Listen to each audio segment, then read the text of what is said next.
शंकर का वह क्रोधानल कर सकता जगती क्षार क्षार डमरू की वह प्रलय ध्वनि हूँ जिसमें नचता भीषण संहार रणचंडी की यत्र प्यास। मैं दुर्गा का उन्मत्त हास, मैं यम की प्रलयंकर पुकार, जलते मरघट का धुआंधार, फिर अंतरतम की ज्वाला से जगती में आग लगा दूं मैं।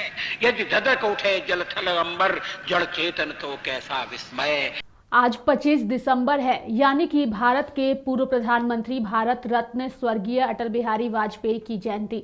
नमस्कार, आप देखना शुरू कर चुके हैं लाइव इंडिया हर पल। मैं हूं आपके साथ रेखा मिश्रा। आज अटल बिहारी वाजपेयी की जयंती है। देश में आज बीजेपी इस दिन को सुशासन दिवस के रूप में मना रही है, जिसके तहत देश के अलग अलग जगहों पर बीजेपी नेताओं की ओर से कई कार्यक्रम जो है वो आयोजित किए जाएंगे। लेकिन आज हम आपको अटल बिहारी वाजपेयी की जिंदगी से जुड़ी कुछ महत्वपूर्ण किस्सों के बारे में बताएंगे। अटल बिहारी वाजपेयी 1957 में पहली बार लोकसभा के सांसद बने थे।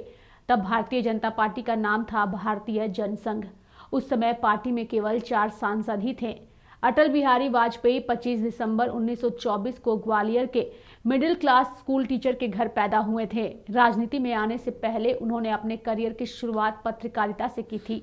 वह अपनी कुशल भाषा कला की वजह से राजनीति में आए थे। अटल बिहारी वाजपेयी ने साल 1947 में प्रचारक के रूप में राष्ट्रीय सेवक संघ को ज्वाइन किया था। भारत छोड़ो आंदोलन में हिस्सा लेने की वजह से वाजपेयी को 23 दिन के लिए जेल में भी रहना पड़ा था। देश में इमरजेंसी के दौरान अटल बिहारी वाजपेयी को भी विपक्षियों ने जेल भेज दिया था।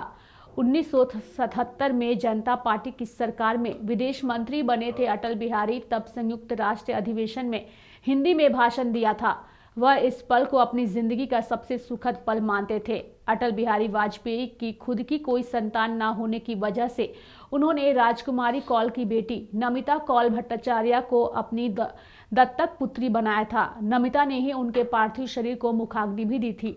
1998 में राजस्थान के पोखराना में पहला न्यूक्लियर टेस्ट ऑपरेशन शक्ति अटल बिहारी के नेतृत्व में ही की गई थी। पूरी जिंदगी अविवाहित रहे अटल बिहारी की जिंदगी में उनकी कॉलेज की दोस्त राजकुमारी कौल के अलावा और कोई महिला नहीं थी।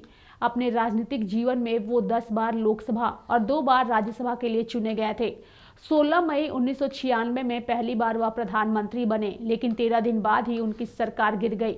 बहुमत साबित न कर पाने के कारण उन्हें इस्तीफा देना पड़ा। 16 अगस्त 2018 में 93 साल की उम्र में पूर्व प्रधानमंत्री अटल बिहारी वाजपेयी का एम्स में लंबी बीमारी के बाद देहांत हो गया। आज उनकी जयंती पर देश भर के तमाम लोग उन्हें श्रद्धांजलि अर्पित कर रहे हैं।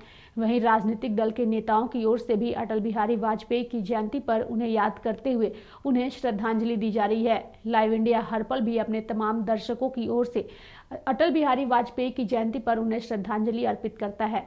तो मेरे साथ इस खास कार्यक्रम में इतना ही। आप देखते रहिए लाइव इंडिया हर पल। नमस्कार। एक नहीं, दो नहीं, करो 20 समझौते, पर स्वतंत्र भारत का मस्तक नहीं झुकेगा। अगणित बलिदानों से अर्जित यह स्वतंत्रता, अगणित बलिदानों से अर्जित यह स्वतंत्रता, शिवस्वेद शोणित से सिंचित यह स्वतंत्रता, त्याग तेज तप बल से रक्षित यह स्वतंत्रता, दुखी मनुजता के हित अर्पित यह स्वतंत्रता। इसे मिटाने की साजिश करने वालों से कह दो चिनगारी का खेल बुरा होता है। इसे मिटाने की साजिश करने वालों से कह दो चिनगारी का खेल बुरा होता है। औरों के घर आग लगाने का जो सपना, वह अपने ही घर में सदा खड़ा हो। अपने ही हाथों तुम अपनी कब्र न खोदो, अपने ही हाथों तुम अपनी कब्र न खोदो, अपने पैरों आप कुल्हाड़ी नहीं चलाओ। ओ नादान पड़ोसी, अपनी आंखें खोलो, आजादी अनमोल न इसका मोल लगाओ।